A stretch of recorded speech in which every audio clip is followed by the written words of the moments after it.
Okay, every theory has strengths and weaknesses, so we're going to look at the weaknesses in just a moment. Okay, here's the moment. Number 1, absolutism.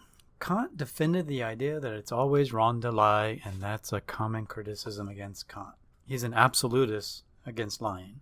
For example, it would be wrong to lie to the Nazis about the location of the Jews in hiding. It would be wrong to lie to an axe murderer about the location of Bob. The problem is most of you are more flexible. You think it's okay to lie to save lives, and philosophers have used 2,000 pounds of ink outlining the responses and counters on this point. For example, a modern deontological approach, like Ross's, would say that, okay, we don't have absolute values, but we have 7 primary moral values that are objective. And so they get around this absolutist criticism, but it is absolutely true that Kant defended the idea that it's always wrong to lie, even when the axe murderer is knocking on your door. And he used arguments like, well, you shouldn't base morality on knowing the future. You can't really know the future. But most of you using common sense say, well, wait a second, we know what's going to happen if we tell the Nazis or the axe murderer where they are. There's a high likelihood they're going to be killed, right? And so Kant just doesn't recognize any role of consequences or effects in morality. And so what you could say, you could take a pluralist approach and say, well, my morality is partly deontological, but also partly utilitarian. Consequences matter too. But so does the idea that you should never treat a person merely as a means to an end.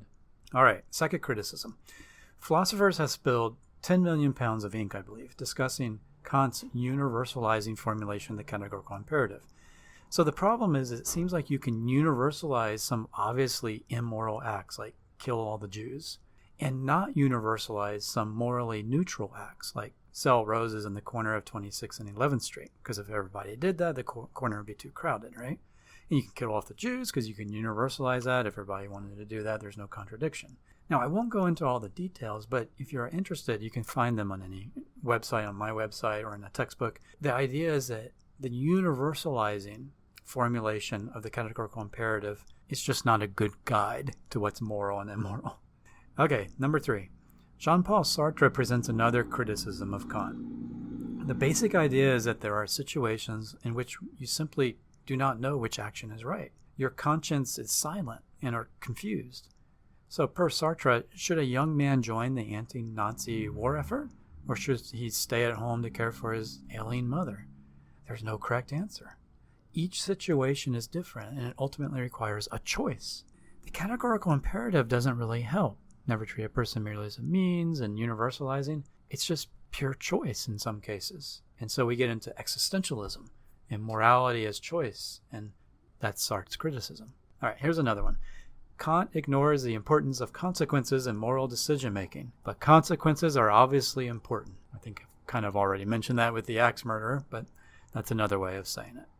Here's another criticism of Kant. Kant's theory is too cold, rational, or formal. He does not value the role of emotions in morality. He doesn't value them enough. He doesn't make them foundational. He does not fully appreciate the morality of the second shopkeeper. And morality is not simply about choosing right, but being virtuous. The loving second shopkeeper who does not even consider cheating another person, well, she seems more moral than one who is tempted but resists. And Kant doesn't take account of that very well at all, right? Morality is about being, feeling, and seeing in a certain way, not simply choosing to follow a rational rule. So this criticism comes from virtue ethics. All right, here's your next criticism. The first and second formulations of the categorical imperative seem to lead to different answers, like always kill the Jews.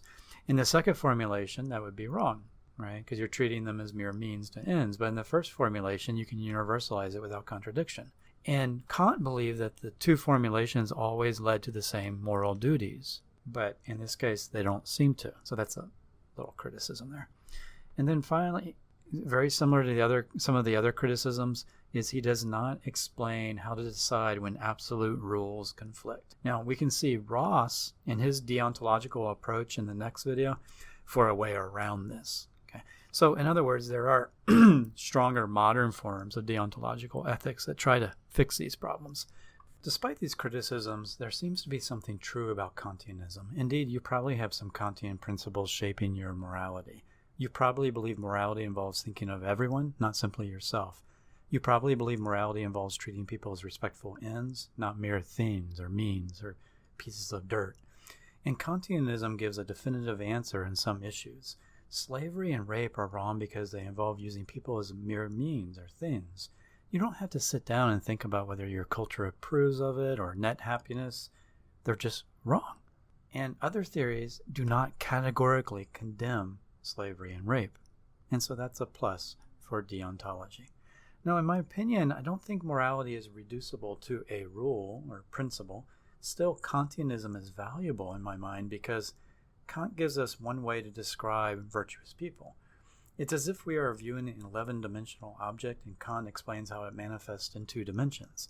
It's as if we're investigating butterflies, and Kant is one of the many theorists who study the dead butterfly in amber to better understand its mechanisms. This approach, of course, misses out on the living truth, but it's still a pretty good approach. It's pretty good to live by this principle. Never treat a person merely as a means to an end. Every person is intrinsically valuable, including yourself. And you are more valuable than you may even realize. Thank you. Let me make a couple of additions here, since thinking through these theories, to think well through them, it helps to have some case studies. So consider organ donation. When you go to the DPS and you sign your driver's license to donate your organs, do you have a moral obligation to that? Well, according to utilitarianism, it seems like you do. You're going to be dead, and so your organs could save many more lives, possibly, and so they would maximize net happiness. But according to Kantianism, I'm not so sure.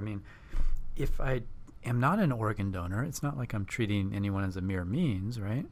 Or if I universalize the maxim, so the rule I'll be following is I do not donate organs when I can. If everybody followed that rule, would that lead to a logical contradiction? Well, maybe if I needed organs and I wanted somebody to donate, then I both want and don't want, but it's not very clear. And that's one of the criticisms against Kant's universalizing version of the categorical imperative.